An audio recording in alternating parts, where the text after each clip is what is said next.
এরম ইতিহাস আর বিশ্বে কেউ কোনোদিন দেখেনি। জিয়াউর এই খালেদা জিয়া ক্ষমতাচ্যুত হয়েছিল, কিন্তু দেশ থেকে তার নেতা কর্মীরা পালায়নি।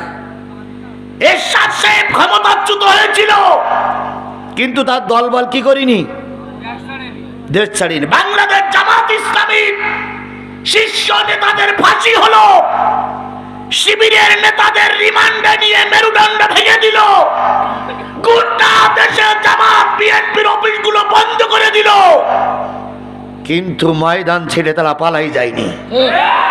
কথা বলেন ঠিক না ঠিক? আর ওনারা উন্নয়নের জোয়ার করতে করতে করতে করতে করতে করতে ঘরের সালেও টিউবওয়েল বসাই দিয়েছে,